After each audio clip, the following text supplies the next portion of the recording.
Hey everyone, I'm missing you all so much, but even though we have a little bit of distance between us, that doesn't mean we can't stay connected. So I'm here today for a read aloud. This is Corduroy by Dawn Freeman. This was one of my favorites whenever I was a kid.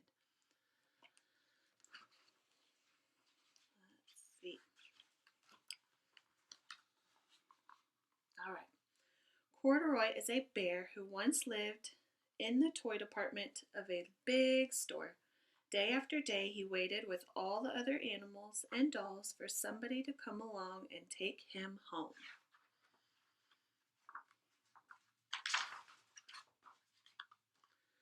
The store was always filled with shoppers buying all sorts of things, but no one ever seemed to want a small bear in green overalls.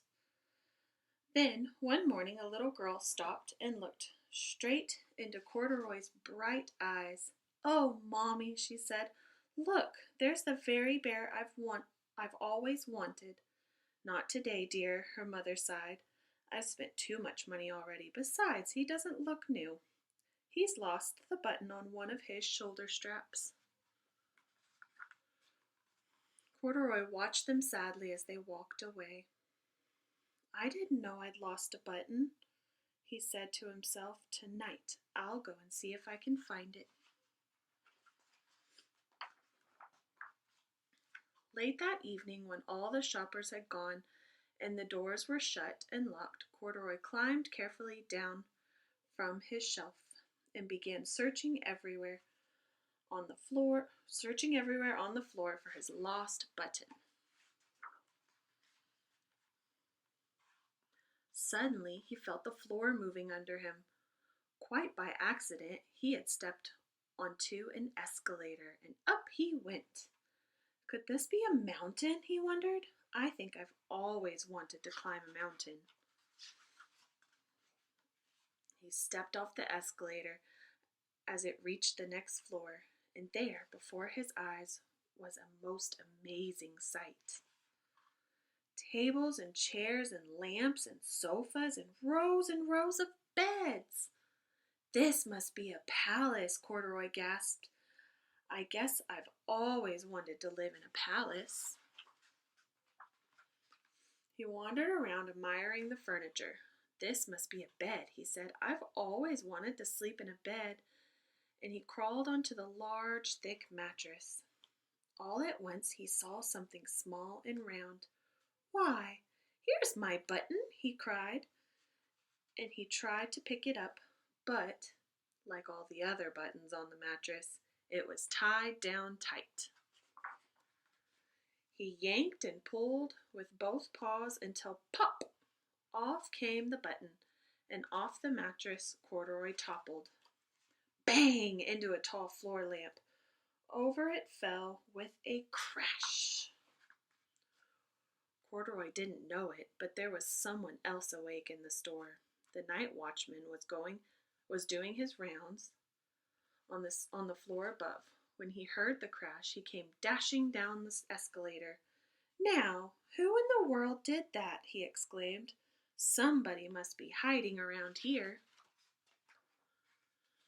He flashed his light under and over sofas and beds until he came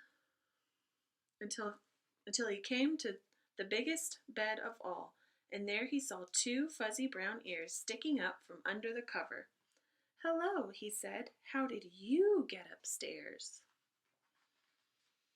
The watchman tucked Corduroy under his arm and carried him down the escalator and set him on the shelf in the toy department with the other animals and dolls.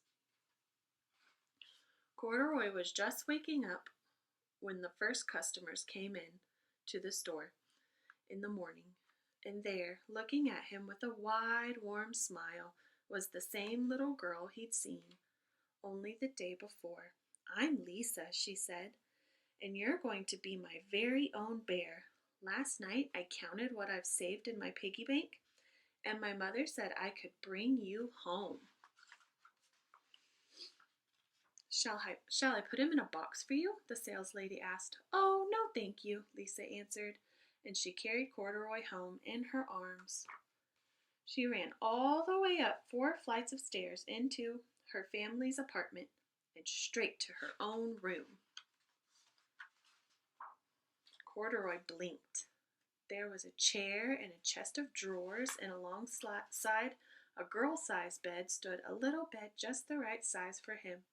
The room was small, nothing like the enormous palace in the department store. "This must be home," he said. "I know I've always wanted a home." Lisa sat down with Corduroy on her lap and began to sew a button on his overalls. "I like you the way you are," she said, "but you'll be more comfortable with your shoulder strap fastened."